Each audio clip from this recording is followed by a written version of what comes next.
Hi, welcome to the virtual Jewish Thought of the Week. This is Rabbi Lewin from Dallas, Texas. The goal of these few minutes is to take some idea from the weekly Torah portion and to apply that idea to our lives. What this means also is that we should have something that we're living with each week.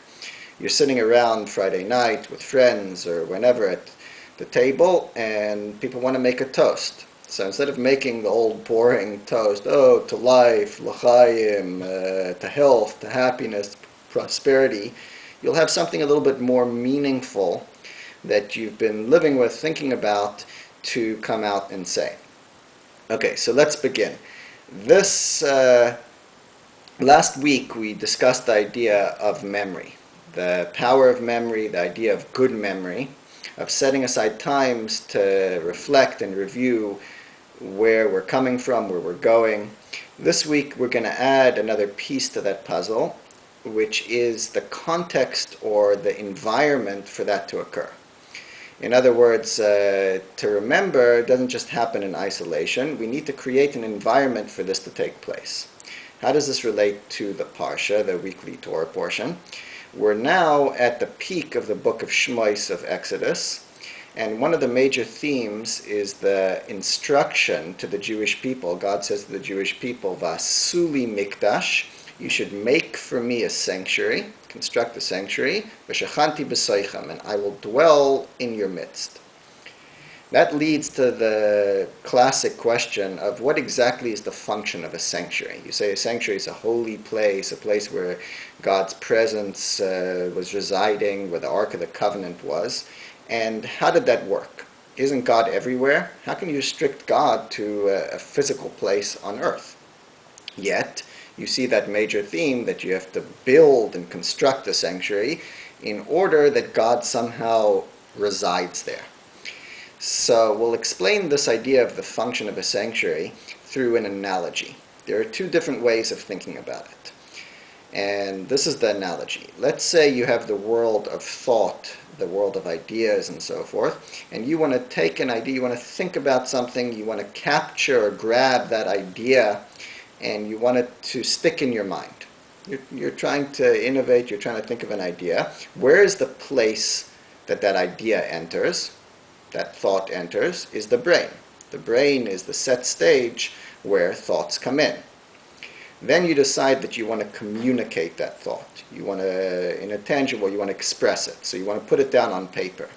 How does that happen? That happens through the hand.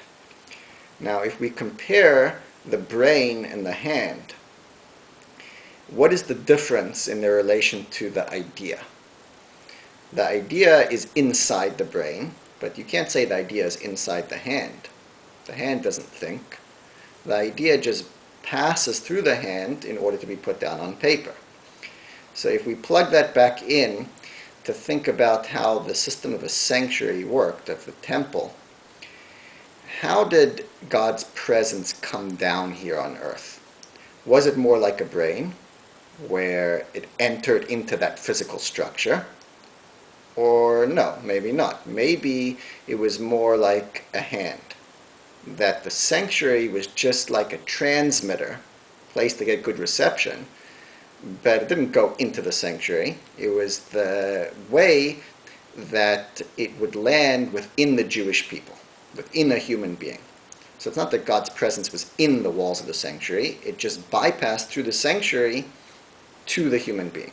Another similar concept is the idea of prophecy. It says that the main place that prophecy occurs is in Eretz Yisrael, in Israel. What does that mean? That the physical land is a place for prophecy? No, it means that that environment is conducive to a certain state of mind. So anyway, this is something to think about. How did the sanctuary work? Was it more like a hand? Was it more like a brain?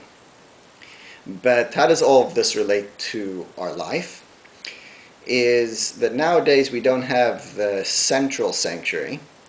So what we have to do is to construct our own personal miniature sanctuary wherever we are, in our house or our office, wherever we spend time, in order that we have that environment to go and reflect.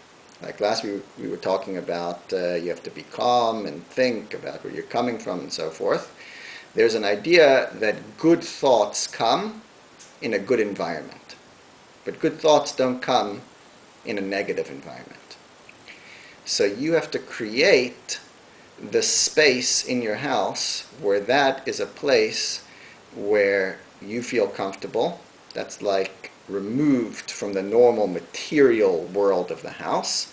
And that's a place where you can go and reflect and think, and that will welcome those good thoughts. That's a practical application of a sanctuary.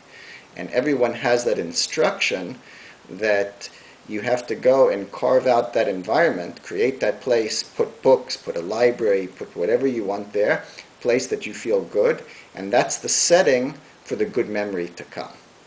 Thank you for joining the Thought of the Week, and have a good Shabbos.